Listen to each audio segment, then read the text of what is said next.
Biocultores, buenas noches, bienvenidos a esta nueva emisión de Bioethics News. Y como cada lunes nos acompaña nuestro querido profesor Pepe Arellano. Pepe, buenas noches.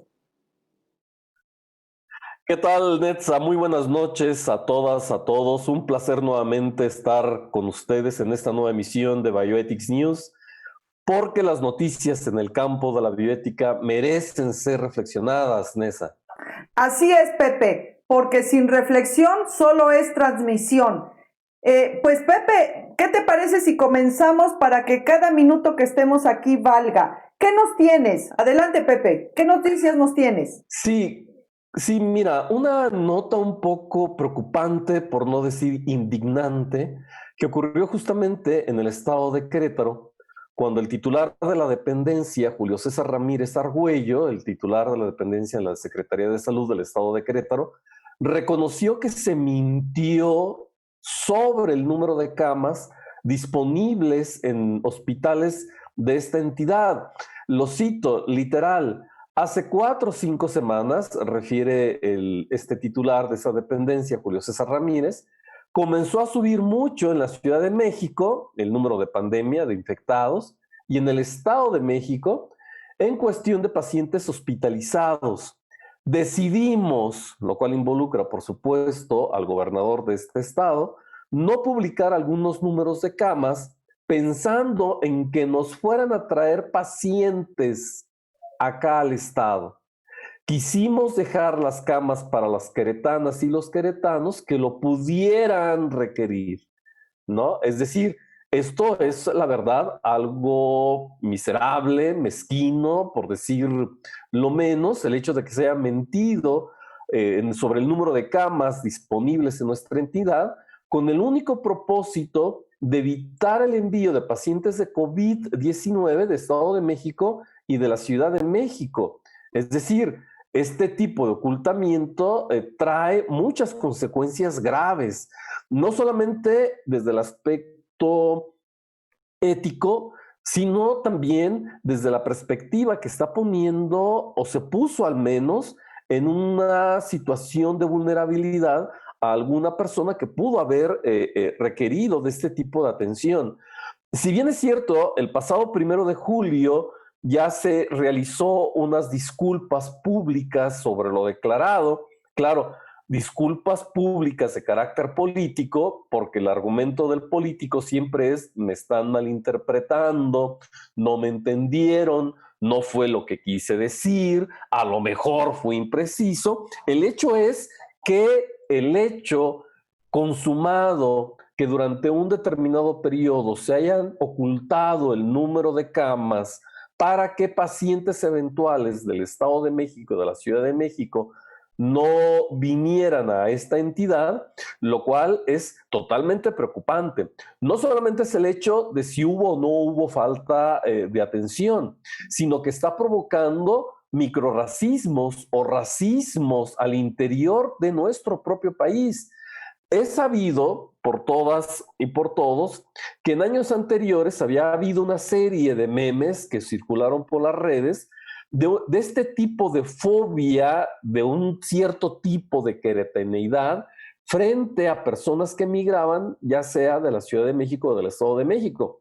Incluso ponían letreros como: Querétaro ya se llenó, muchas gracias por su visita, dese la vuelta, ya no queremos, con esas expresiones discriminatorias, ya no queremos a más chilangos, con todo lo que ello connota. Y este tipo de declaraciones públicas y de acciones públicas alimentan este tipo de xenofobias, alimentan este tipo de racismos, además que vulnera a personas que eventualmente, insisto, pudieran llegar o no llegar a requerir este tipo de servicios. Es una declaración muy fuerte, es una actitud irresponsable a todas luces, es una mezquinidad, como si el ocultamiento de camas fuera algo benéfico. Obviamente no, es un acto deplorable, es un acto indignante y sobre todo proveniente ni más ni menos que de un secretario de salud, Nessa. Mira, Pepe, yo creo que la gravedad ética ya la mencionaste muy acertadamente. Y a mí yo lo único que añadiría es que se abre una puerta de microsegregación. O sea, ahora Querétaro para queretanos, Mérida para yucatecos, Puebla para poblanos. Y estas microsegregaciones, pues obvio, aparte de ilegales, de anticonstitucionales, muy peligrosas, porque nos hacen perder esta noción de que nos guste o no pertenecemos a una república y que el hecho de estar en este contrato social que se mete en este concepto de república nos obliga a entender que la sobrevivencia de la república solo se puede dar con la colaboración de todos y que esta misma noción de república hace que mexicanos somos todos. Entonces, una cosa es la necesidad de organización local, de organizaciones locales, o sea, Puebla con su sistema de salud, Querétaro con su sistema de salud, etcétera, etcétera, lo cual pues nadie discutiría. Y otra cosa es abrir puertas demasiado peligrosas que fomenten o abreven a microsegregaciones o segregaciones internas donde de pronto un mexicano pues ya en otro estado como si dejara de ser mexicano. Entonces yo creo que ahí hay que tener mucho cuidado y las autoridades tienen que entender, todas las figuras públicas tienen que entender que la responsabilidad social es algo que se les impone, que no es una cosa que uno esté aquí inventando delirantemente, sino que forma parte de sus obligaciones como figuras públicas, como fuerzas morales, como referentes intelectuales o políticos o de sanidad. La responsabilidad social es algo que se les impone como deber. Entonces, ahora sí que, pues bueno, ¿qué te digo? El niño estuvo a punto de ahogarse ahí en el pozo, pero no, es anticonstitucional, es antiético, es irresponsable y tiene que evitarse a toda costa. Muy bien, Pepe, ¿qué más tenemos? Una noticia buena y que además va a significar un gran reto. En estos días, en la universidad, justamente lo que son las cosas, en la Universidad del Estado de México, en una reunión extraordinaria se reunió el consejo académico de esta prestigiosa institución educativa y han acordado el que sin importar la carrera, la ética será materia obligatoria en la Universidad Autónoma del Estado de México. Esta es una gran noticia, ya que uno de los ejes del programa será justamente la formación permanente y centrada en la ética, atención, no solamente de los estudiantes, sino del docente y de los servidores universitarios. Por unanimidad, el H Consejo Universitario de esta, insisto, hermana y gran Universidad Autónoma del Estado de México, aprobó el nuevo programa institucional que se denomina como Innovación y Formación Ética y Educación, a través de la cual la institución asume esta responsabilidad para el desarrollo de la ética en toda la comunidad universitaria. Esto es algo fundamental que las demás universidades públicas y las demás instituciones educativas deben de tener siempre sobre la mesa.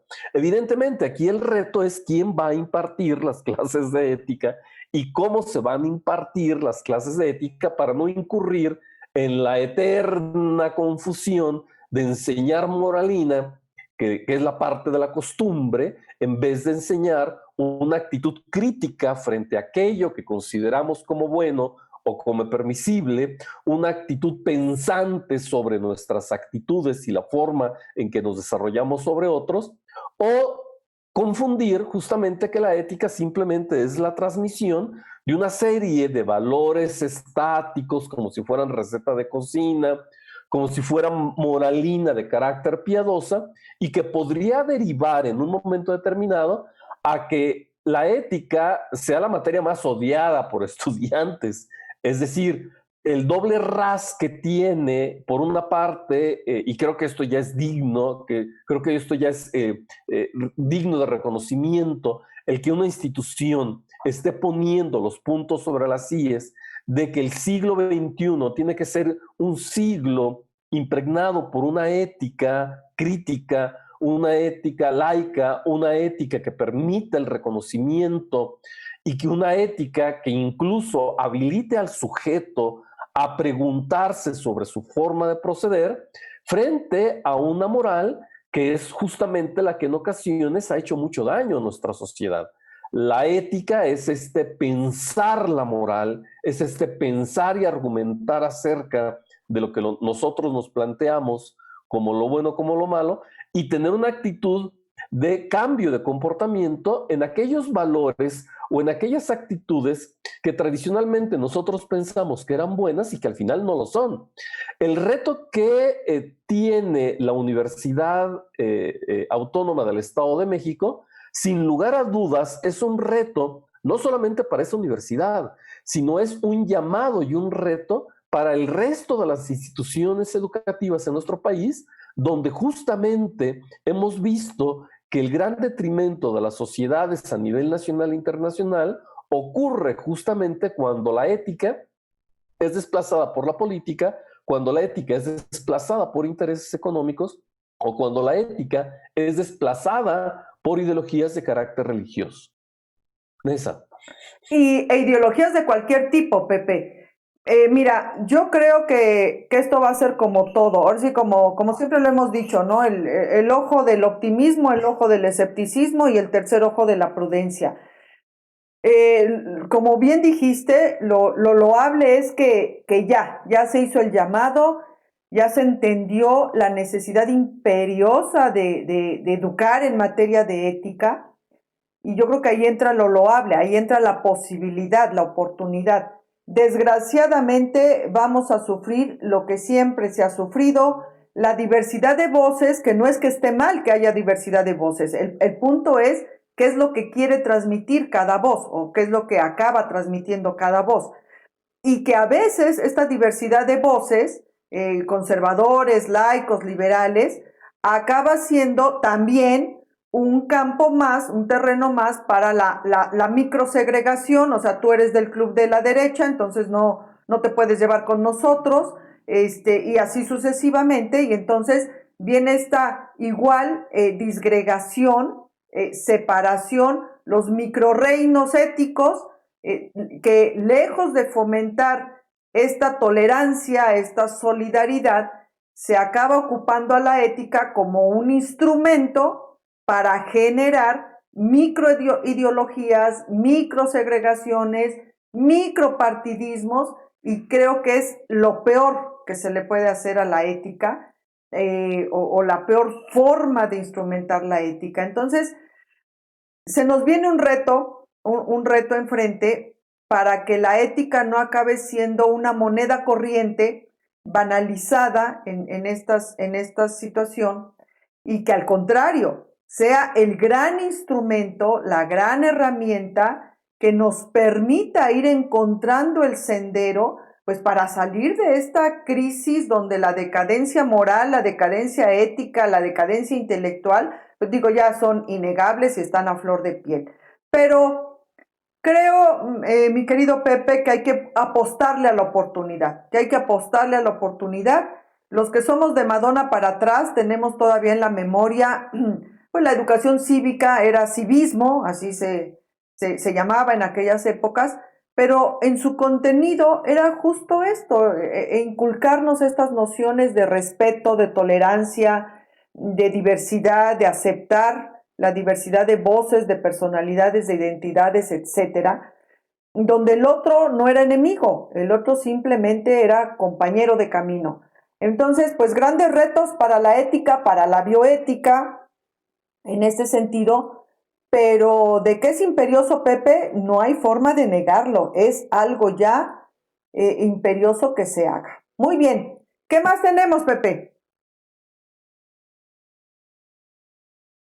Total reconocimiento a la Universidad del Estado de México por este paso, que es un paso de valientes, es un paso de valor, es un paso de coraje, porque no cualquiera le da ese sentido a la ética. Bueno, lamentablemente, y digo lamentablemente porque es el tema que hoy nos ocupa y nos preocupa y lo vivimos, que es el tema nuevamente de la pandemia. En Estados Unidos, algunas farmacéuticas han podido lograr ya un tratamiento para el COVID-19. Este medicamento, que es denominado con Remdesivir, pues ya fue fijado el precio una vez que fue aprobado en Estados Unidos el uso de este fármaco para combatir al virus SARS-CoV-2 y que también produce la enfermedad COVID-19, la compañía denominada como Gilead finalmente ha anunciado cuál será el costo del tratamiento. ¿Cuánto crees que pueda llegar a costar un tratamiento que salve vidas para una enfermedad que nos ha puesto a todos sobre cabeza? ¿Cuánto calculas que pudiera llegar a costar? Ya se fijó en más de 50,000 pesos, Pepe. 54,000 pesos en el equivalente a moneda nacional. Ay, cuando uno ve la noticia y dice tenemos un fármaco, un medicamento que puede ayudar a salvar vidas, y después ves el precio, no sabes si las personas se van a morir de la enfermedad o por no tener justamente el dinero. Recordemos que el 80% de la población a nivel global pues, se encuentra sumida en un estatus de pobreza. Pareciera ser nuevamente, y aquí viene la cuestión ética, de que la industria farmacológica y la investigación está orientada únicamente a salvar vidas, pero de aquellos que tienen la posibilidad económica de tener acceso a ella. Es totalmente inmoral el hecho que un medicamento hoy por hoy, que todo el mundo lo está requiriendo, llegue a tener un precio de $2,340.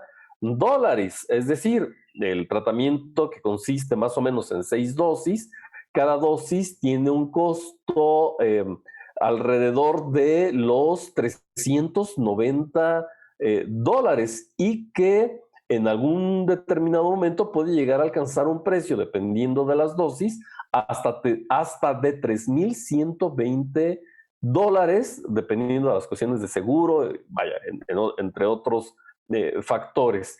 Esto que a veces causa emoción, el escuchar que la industria y la ciencia en el terreno farmacéutico están haciendo todo lo posible por encontrar con un medicamento, y hay que decirlo, muchas de estas investigaciones se realizan a partir de recursos de carácter público. Es indignante el que una compañía de este tipo ponga este tipo de precios francamente no accesibles a el 80% de la población.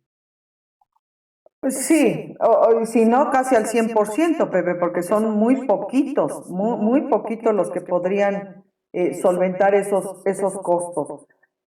Y pues mira, hablando de COVID, hablando de pandemia, salió publicado un artículo en el Observatorio de Bioética, en Instituto de Ciencias de la Vida de la Universidad de Valencia, donde se hace un cuestionamiento muy serio también, en donde Estados Unidos podría autorizar una vacuna contra COVID sin pasar los controles de la FDA, que es la institución encargada de regular todo esto. Y entonces está la posibilidad de que se autorice una vacuna sin pasar por los controles de la FDA, lo cual pues igual pone en mucho riesgo porque pues al no tener esta vigilancia, esta regulación, pues para saber también qué producto va a salir ahí. Y el argumento que se utiliza es el criterio de uso compasivo.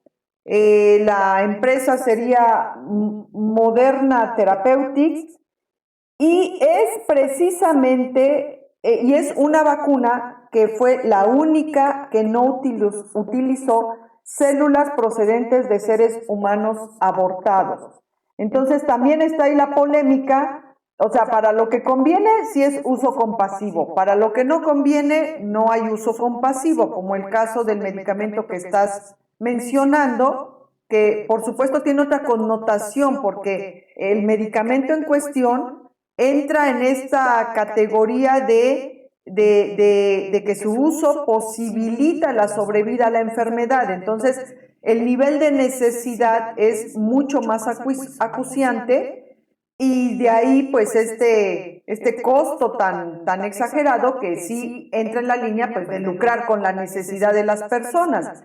Pero por el otro lado, la misma empresa farmacéutica, bajo el criterio de uso compasivo, pretende obtener una vacuna sin regulación. Entonces, ahí está el juego de intereses, el juego del lenguaje, para simplemente usar la ley incluso en lo que convenga. Y en ese mismo tenor, salió otro artículo en Science, el 12 de junio salió en Science un artículo cuya autora es Meredith Wardman, donde se plantea también este cuestionamiento de si se torna válido utilizar material de fetos abortados para la, ¿cómo se llama? La producción de vacunas. Entonces, pues hay 36 líneas de investigación, 32 líneas de investigación, donde se utilizaron 2 líneas celulares de fetos abortados para la investigación en estas células germinales y poder eventualmente desarrollar una vacuna contra el COVID-19.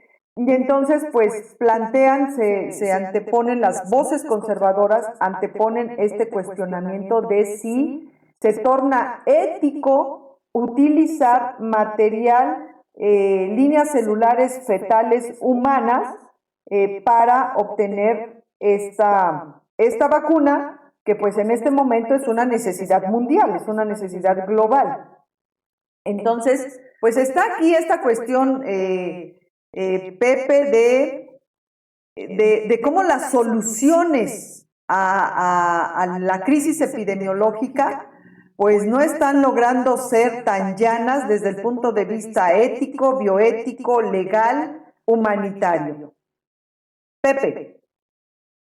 Sí, en ese mismo tenor creo que las investigaciones científicas deben de ajustarse justamente a la propia experiencia de las investigaciones en el siglo pasado, en el siglo XX, en donde no había un respeto por la dignidad humana y donde se hicieron experimentos crueles, atroces, todos los conocemos, tanto en Alemania como en los propios Estados Unidos.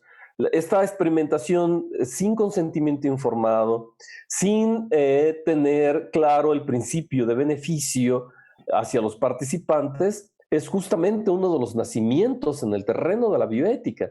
La bioética, entre otros factores, nace justamente de cómo en pro de la ciencia se pueden cometer actos que van y derivan en sufrimiento humano.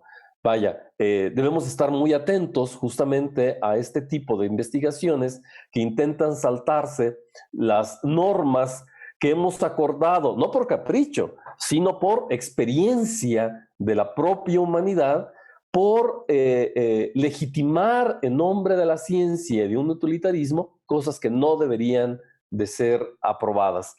En el caso de México, y siguiendo en esta misma línea, creo que es un gran acierto el apoyo del gobierno federal para que nuestro propio país pueda desarrollar vacunas en contra de esta pandemia que nos tiene a todos con el corazón sobre la mesa.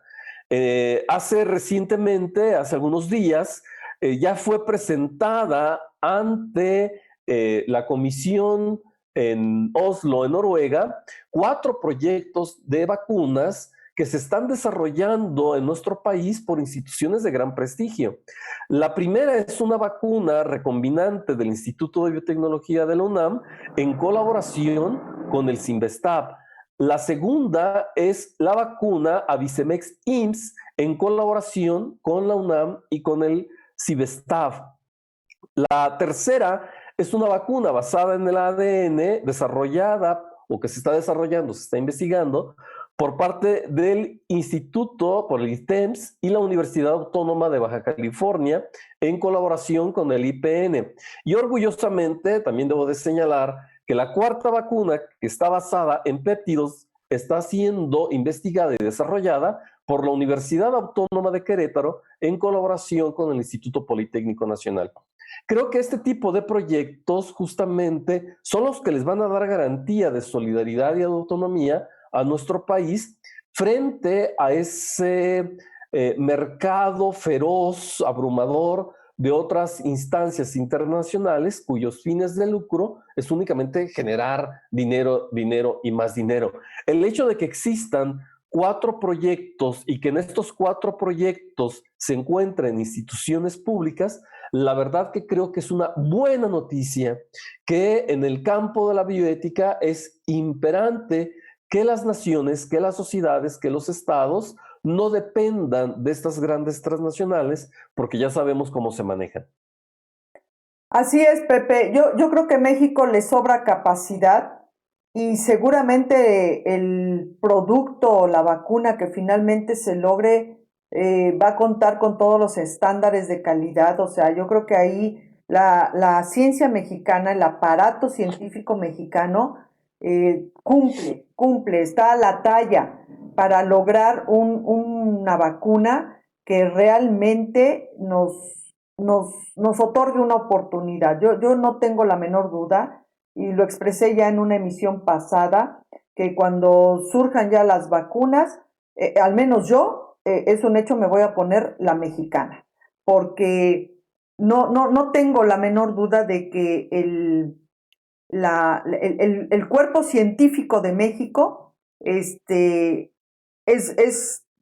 cumple con lo propio y cumple con todos los estándares para realmente lograr un producto de calidad y sobre todo de beneficio social. Es que como que esa es la nota del día de hoy, la responsabilidad social. O sea, estamos hablando de una crisis global, por amor de Dios, una crisis epidemiológica, pero parece que los intereses económicos pues se siguen imponiendo y pues esperemos que no necesitemos otra pandemia más grave para entender que hay momentos en que los intereses económicos tienen que colocarse por debajo, así sea un centímetro, pero por debajo de las necesidades humanitarias, de simplemente en este caso la salud y pues confiemos en que no necesitemos otro golpe para entenderlo.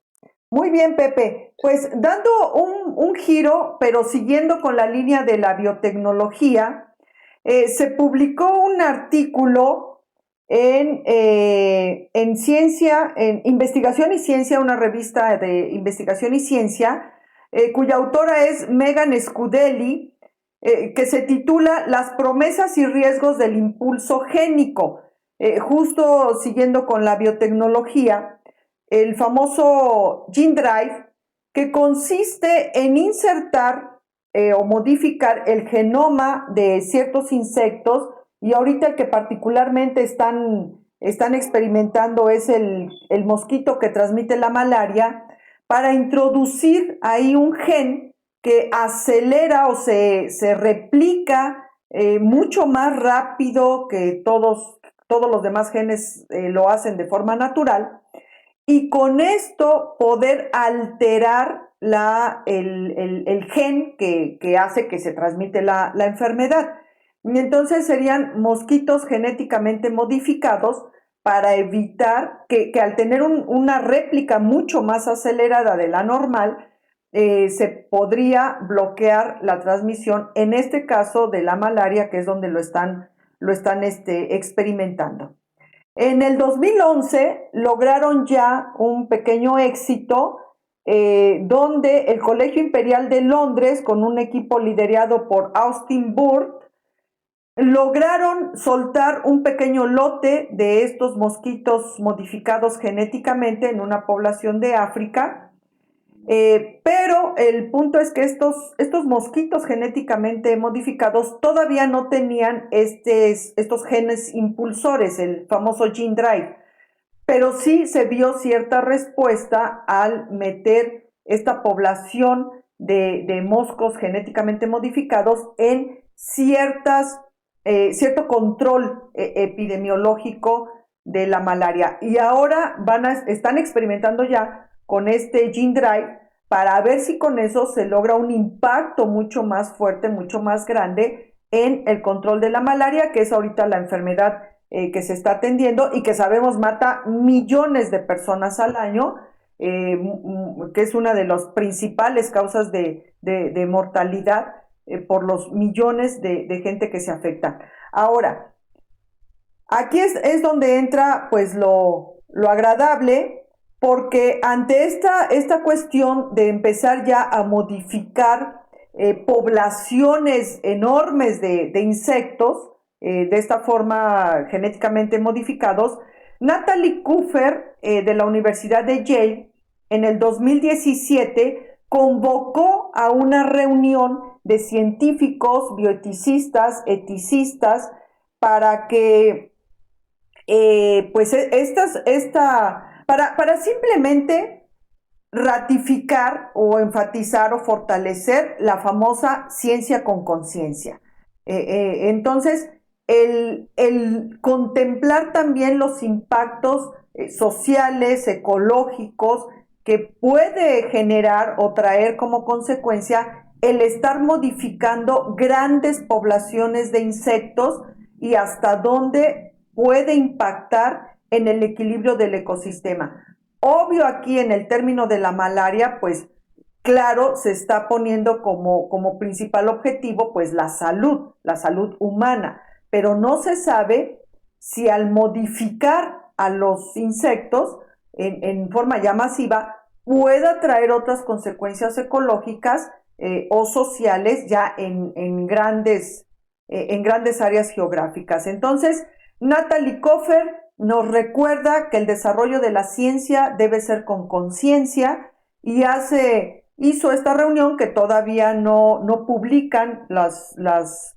conclusiones de estas reuniones, pero que de hecho la intención pues no era tanto la publicación, sino este ejercicio ético que debe de tener cada paso de desarrollo técnico-científico, como los que estábamos comentando previamente. O sea, el hecho de entender que no nada más es desarrollar por desarrollar, sino que cada desarrollo técnico-científico debe ir paralelamente desarrollado también por los avances de los aspectos sociales y éticos que ese desarrollo técnico-científico tenga, y sobre todo los potenciales impactos negativos o cuestionables en los ecosistemas. Entonces, pues un aplauso por Natalie Kuffer de la Universidad de Yale por enfatizar y fortalecer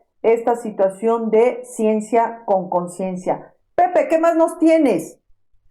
Eso lo que me acabas de comentar es excelente. Recordemos de que si bien ahorita todo el mundo está preocupado por la pandemia del COVID, la verdad es que tenemos pandemias mucho más fuertes, mucho más severas, como es la que acabas de mencionar, la cuestión de la malaria.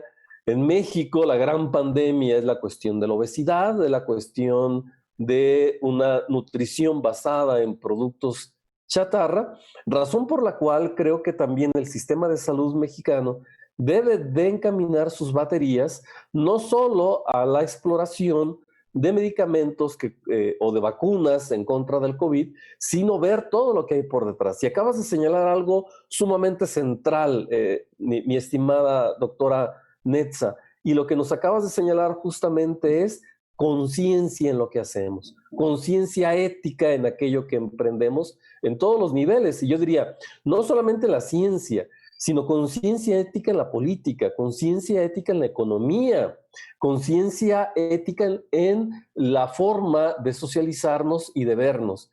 Y justamente algunos movimientos que despiertan la conciencia y la ética y que lo hacen por muchas vías, podemos o no podemos estar de acuerdo en las formas expresivas o en la forma en cómo se pueden llegar a conducir este tipo de movimientos. Lo que hay que poner énfasis es justamente la oportunidad que nos brinda a todos y a todas como sociedad de hacer conciencia ética en aquello que como sociedad nos duele y que termina generalmente en sufrimiento. Y justamente dentro de este marco, el pasado 28 de junio, se celebró a nivel internacional y en nuestro país el Día Internacional del Orgullo, el Día Internacional de la Diversidad Sexual.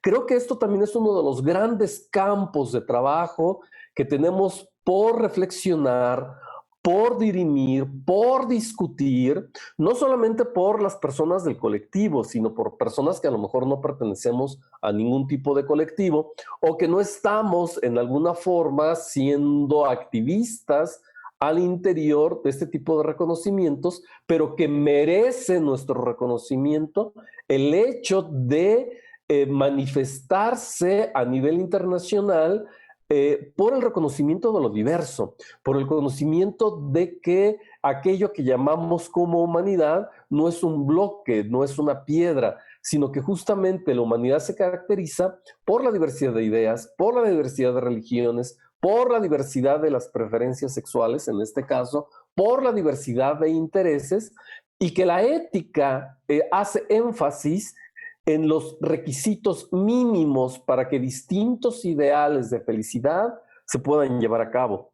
A veces los movimientos que se presentan como inconexos, como es la batalla en contra el racismo o el clasismo, que ahora detonó en Estados Unidos y que ha sido un movimiento internacional por los actos de discriminación contra la gente afrodescendiente, o aquellos movimientos que impactaron y que yo espero sigan impactando en el transcurso de los días y de los años, el movimiento feminista, que incluso tuvimos un día sin ustedes, las mujeres, y que fue un momento propicio de reflexión de lo que consiste el ser hombre o el ser mujer o el ser niño, o movimientos que van de la mano del reconocimiento no solamente de personas, sino de aquellas seres vivos que no son personas, con los movimientos animalistas o de la defensa de los derechos de los animales no humanos, o como en este caso en específico de la celebración del Día Internacional del Orgullo,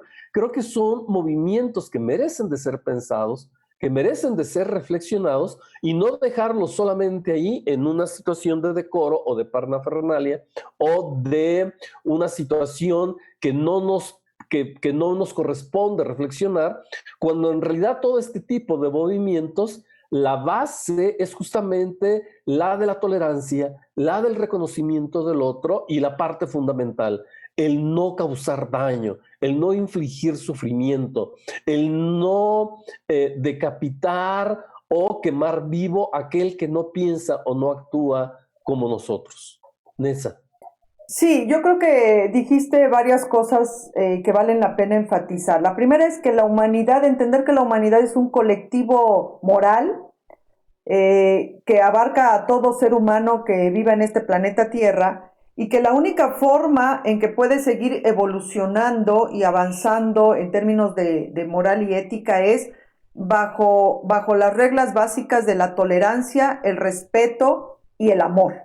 O sea, sin esta triada, la humanidad eventualmente va a estar perdida. Y por otro lado, todos estos días internacionales de la mujer, todos estos movimientos de razón social, son permanentes recordatorios, o sea, permanentes recordatorios de lo que no se debe perder de vista. O sea, como bien dijiste, cada quien a su estilo, cada quien con sus propios parámetros, pero el punto es tenerlo presente y que estas fechas conmemorativas sean un recordatorio permanente para toda la humanidad de estos elementos o de esta tríada crucial en términos de convivencia. No podemos decir, o mejor dicho, de convivencia de no guerra, de no violencia, mejor dicho. Entendiendo que paz no significa ausencia de conflicto. Paz lo que significa es el logro a lo mejor momentáneo, a lo mejor un poco más extenso, de equilibrio entre todas las fuerzas que están en pugna.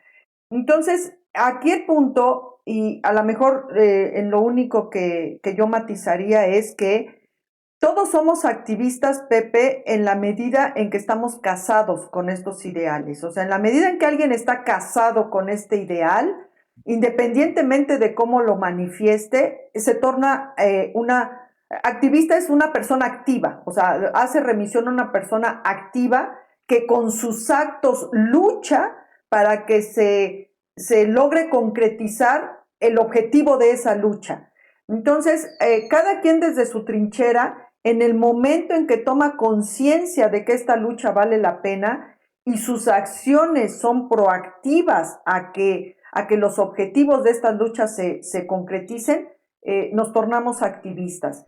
Y yo creo que en ese sentido, el punto es que estos recordatorios que año con año se dan, hagan que la educación en estos términos de tolerancia, respeto, amor, empiecen en edades cada vez más tempranas. ¿Para qué? Para que llegue un momento en que esas fechas de recordatorio sean de convivencia incluyente y no de recordatorios de la violencia que sigue prevaleciendo hacia el otro, independientemente de quién sea ese otro, pero que por el puro hecho de ser un otro diferente a lo que yo creo, a lo que yo pienso, a lo que yo siento, lo veo como enemigo, lo veo como alguien objeto o sujeto de violencia, de destrucción, de daño. Entonces creo que aquí el punto medular es lograr ese ideal donde el otro sea un depositario de tolerancia, de respeto y pues para los que quieran, de amor. Pero ya con tolerancia y respeto nos damos por bien servidos. Vamos en buen camino. Justo en esa misma línea, justo en esa línea de los otros y la forma en que los otros conducen su vida, se publicó el 21 de junio del 2020, el Instituto de Política Familiar Española publicó el informe del aborto a 35 años o 35 años después, abarcando desde 1985 al año 2020, que fue en el 85 fue cuando se despenalizó y después se legalizó el aborto. Y las conclusiones pues también se tornan motivo de reflexión porque a 35 años después pues ver exactamente cómo esta política pública de salud pública qué impactos sociales, éticos, económicos representó a la vuelta de 35 años. Entre las conclusiones que publicaron en este informe es que España, a 35 años de distancia, ocupa el tercer lugar en la Unión Europea en materia de aborto, que se está traspasando, un cambio entre el aborto quirúrgico y se está cambiando hacia el aborto químico. O sea, cada vez se utiliza más el aborto químico y menos el aborto quirúrgico. Que en la edad en la que más se recurre a esta situación es la adolescencia. 3 de cada 5 adolescentes embarazadas abortan y 1 de cada 3 migrantes embarazadas abortan. Como cuarta conclusión, el aborto en España ya se usa como método anticonceptivo. El 37%, es decir, 4 de cada 10 embarazadas estuvo precedido por abortos previos, al punto de cuando ya se han realizado 3 abortos consecutivos, se considera como que se está utilizando como método anticonceptivo. La siguiente es: el aborto es una causa de déficit de natalidad en España. El siguiente, que me parece interesante, que independientemente del partido político que esté en el gobierno o que estuvo en el gobierno en estos últimos 35 años, todos los partidos políticos trataron con la misma criterio de salud pública la cuestión de materia del aborto. Y finalmente, el aborto es una de las causas de inversión de la pirámide poblacional y del envejecimiento poblacional, en el sentido de que no se incrementó la tasa de natalidad. Literal, fueron 2.4 millones de abortos realizados en estos 35 años, y sí se aprecia que hubo un impacto en el índice demográfico. Otra conclusión es que el aborto está ocasionando consecuencias sociales y económicas precisamente por esta cuestión de la inversión de la pirámide poblacional, porque obvio, pues las personas mayores son las que ahora extienden más la productividad económica a la falta de jóvenes que los releven. Y la que quizás sea la peor conclusión es que el aborto se ha convertido en un negocio para las clínicas abortistas o los centros abortistas, ya que mueve alrededor de 60 millones de euros al año la cuestión de inducir o promover el aborto ya pues a nivel nacional. Interesantes las conclusiones, Pepe, que me parece van a dar mucho tejido de reflexión, y un punto que a lo mejor ahí sea el primer punto sobre la I, es el cuántos abortos permitir en una sola persona, o si se torna válido el poner un límite de cuántos abortos puede realizar una mujer, en el sentido de que hasta dónde nos coloca con un pie en la pendiente resbaladiza de convertirlo en un método anticonceptivo, que en un mundo liberal pues no tendría mayor resabio, pero también en materia de salud pública, el estar provocando tantos abortos, hasta dónde impacta también en la salud de la mujer, y que después ocasione otras repercusiones y otras necesidades de atención de salud que ocasionen a su vez otros gastos por esta situación. Creo que ahí hay un punto medular que atender en términos de esta cuestión también de no por el respeto a la libertad de elección se incurra en otros problemas de salud pública. Pepe. Sí, yo creo que la cuestión del aborto es un tema muy complejo e incluso lleno de metafísica y de falsas creencias, llenos de tabús, no se diga en el caso mexicano, y que algunas cifras o algunos datos pueden ser controversiales justamente cuando en nuestro país se está luchando por garantizar el derecho a la salud de la mujer y su derecho a decidir sobre su propio cuerpo. Creo que el punto medular es el respeto a la voluntad de la mujer.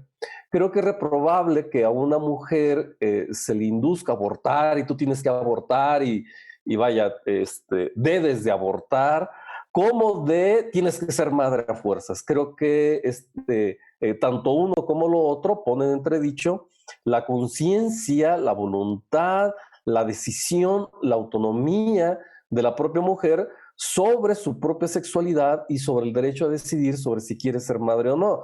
Muchos de los embarazos actualmente que no se les permite, por ejemplo, el aborto, hay que decirlo, lamentablemente vienen de violaciones de menores de edad, donde se les obliga por una idea de carácter, sobre todo, diría yo, religioso, a continuar con un embarazo no deseado. Y por la otra, pues también, por supuesto, existe el problema de la mercantilización o del lucro por parte de algunas compañías como tú bien lo mencionabas, por no ver el aborto como una cuestión ética de dignidad y de respeto del derecho del cuerpo de la mujer para decidir por su propio cuerpo, y lo terminan convirtiendo en negocio. Bueno, esto ocurre no solamente en el ámbito del aborto, sino en cualquier otro de los temas, como es la eugenesia, como la eutanasia, en el caso de Holanda, por ejemplo, ¿no? Como la cuestión de el cambio de sexo y demás. Creo que aquí requerimos siempre detenernos, siempre hacer el uso de la prudencia, y la prudencia es revisar justamente sobre nuestras propias legislaciones, sobre nuestros propios intereses, sobre nuestras propias convicciones de carácter moral, que de no hacerlo, de no reflexionarlo, pueden derivar en serios problemas tanto de un lado como del otro. Evidentemente, de eso trata este programa, ¿no? La bioética o las noticias en bioética consisten justamente en reflexionar y no dar por sentado lo que ocurre en el ámbito que a todos nos concierne. Nessa. Sí, yo creo que España está haciendo su primer ejercicio crítico con respecto a esta política pública. Acaba de sacar su primer informe y seguramente ahí se abrirá el panel de discusiones, pero el ejercicio crítico de revisión retrospectiva, yo creo que a lo que nos tiene que llevar es a qué ajustar, qué enfatizar, qué reestructurar para simplemente ir vigilando que algo siga atendiendo lo que sí debe de atender y evitar los riesgos o peligros que no se estén viendo por la inercia del propio fenómeno. Entonces, pues, España está haciendo su primer ejercicio de análisis crítico con respecto al aborto. Surge este primer informe que seguramente todavía va a dar mucho tejido, y yo creo que eventualmente todos los países donde se ya de forma amplia esté despenalizado o legalizado el aborto, eventualmente, como todo en todas las áreas, debe haber revisiones críticas para, repito, enfatizar lo que se debe enfatizar y reajustar lo que haya que reajustar para evitar riesgos innecesarios. En especial en este caso, en materia del aborto, pues en especial para proteger lo que se debe de proteger en las mujeres, sobre todo las que mencionaste, las violentadas de forma grave con violaciones y maternidades impuestas. Muy bien, Pepe. Claro. Perdón. ¿Qué noticias últimas nos tienes, Netza? ¿Mandé? ¿Qué eventos tenemos por ahí? ¿Qué eventos importantes tenemos pues para esta semana? Hay mucha actividad bioética, aquí a nivel nacional ya por todos lados hay eventos bioéticos. Entonces pues les recomendamos, hay una página bioética, ética y justicia ahí en Facebook que se las recomendamos ampliamente. Búsquenla ahí en Facebook porque sube frecuentemente una serie de anuncios sobre los eventos que suceden en la semana. Realmente el tiempo ya se nos fue, Pepe, ya estamos ya nos fuimos de largo. Pero yo creo que valía la pena comentar todas estas situaciones que hemos comentado, porque pues son cuestiones de mucho impacto social, pero de muchos puntos quid a nivel ético, y que debemos enfatizar una y otra vez que en la medida en que los tomemos así, con este sentido de reflexión, de conciencia, de no perder de vista lo esencial por las formas, entonces le vamos ganando milímetros a también todos esos fenómenos deleterios que nos fragmentan, nos lastiman, nos violentan, nos hacen sujetos de agresiones, de asesinatos, de las cosas que no son deseables. Pues la lucha sigue, Pepe, la lucha sigue. Nos despedimos por biocultores, nos despedimos, ya se nos fue aquí el tiempo de frente. Pepe, por favor, nos despedimos y los esperamos el próximo lunes. Nos despedimos, muchas gracias. Esperemos que nos acompañen. Pepe, buenas noches, nos despedimos. Muy buenas noches, porque las noticias en bioética merecen ser reflexionadas. Así es, biocultores, muchísimas gracias por acompañarnos en el día de hoy. Y recuerden, por el bienestar de todos, cultivemos bioética. Nos vemos, hasta la próxima. Gracias.